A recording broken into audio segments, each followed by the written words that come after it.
E aí, família, hoje um conteúdo muito educativo.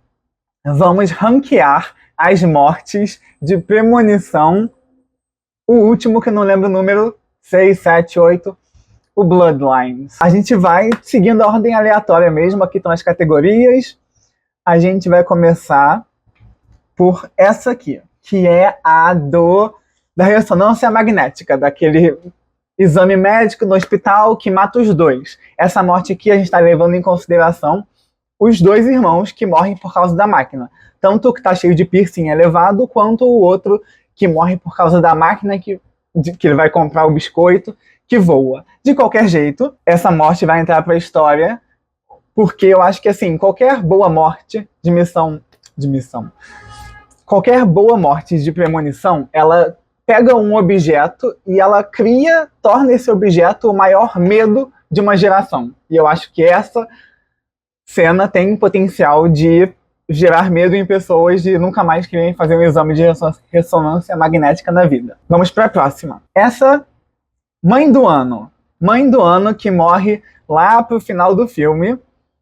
Eu vou botar a morte dela como nada demais, porque é o pico do filme. Ela é uma personagem bem secundária, não acho que ela traz nada muito novo para a narrativa, acho ela mal explorada, e acho que a morte dela meio que vem do nada. A gente já sabe que vai vir, mas quando acontece não tem impacto, é meio que nada demais. Próxima é a dos gêmeos, que não são gêmeos. A próxima é a dos irmãos. Os dois irmãos, sem sal, a protagonista e o irmão dela, que morrem lá no final do filme com o trem. Eu vou colocar que a morte deles foi boa, porque é o final do filme, e é um final muito legal, porque mostra que o plano da morte sempre foi aquele, que eles iam sobreviver, que aquilo estava nos planos da morte, que existia um plano maior, e aí tem o sino, o barulho, o vento. Eu acho que tudo funciona muito bem, ainda que os personagens não sejam os melhores do universo. Eu acho a cena em si muito boa, ela é muito bem feita, os efeitos que depois entram nos créditos finais é muito interessante. E fecha com o início do filme, que é a trilha do trem que a gente passa quando tá no carro com o casal. Então, acho ela boa. Num filme mediano, eu acho que ela seria até icônica. Mas como a gente tem muita coisa boa nesse filme, eu acho que ela ficou em boa. A próxima é a do piercing, que eu criei uma categoria específica porque ele não morreu. Mas a cena em si é muito boa, principalmente porque sabe fazer o jogo da expectativa com a gente que está assistindo. Tanto que a gente acha que ele morreu e no final ele não morreu. Então, ela bate com tudo que a gente já esperaria que ela batesse, e aí a gente fica, caraca, sabia que isso ia acontecer, só que na verdade não foi isso que aconteceu, ele sobreviveu.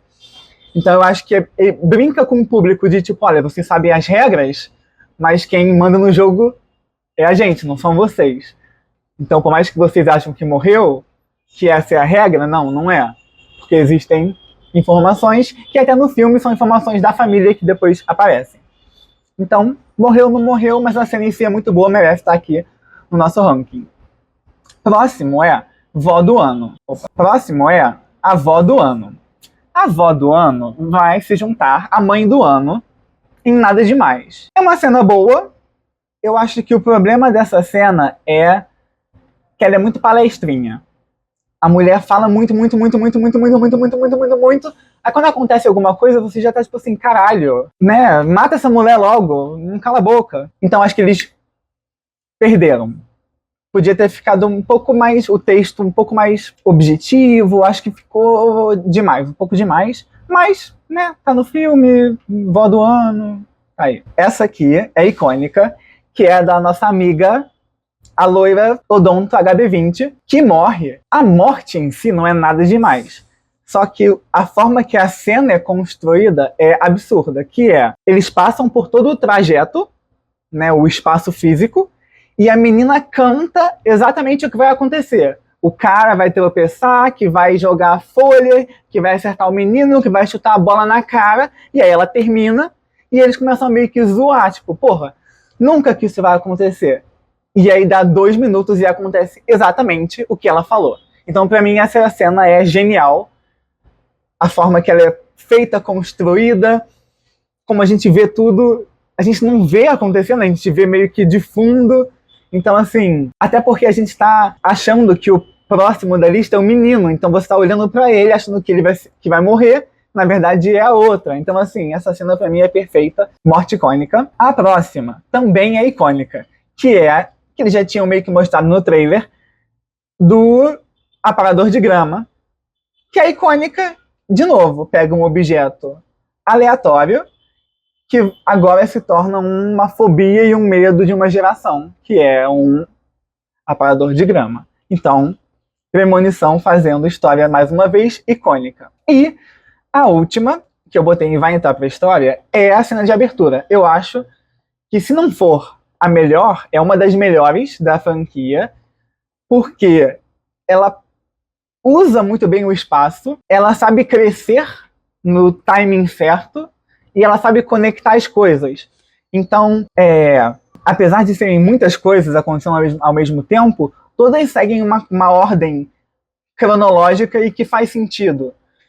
E é muito criativa. Então tem o piano, tem o chão de vidro, tem o prédio em si que está caindo, aí tem o fogo, o gás, e aí as crianças, e aí a idosa pegando fogo. Então, assim, é um banquete bem feito, bem dirigido, com os efeitos especiais incríveis. E, no geral, é um ótimo filme. É um dos meus favoritos da franquia. Se você não viu ainda, veja. E curte o vídeo, faz o que, né, tem que fazer aí pra seguir a nossa vida. Tchau, galera.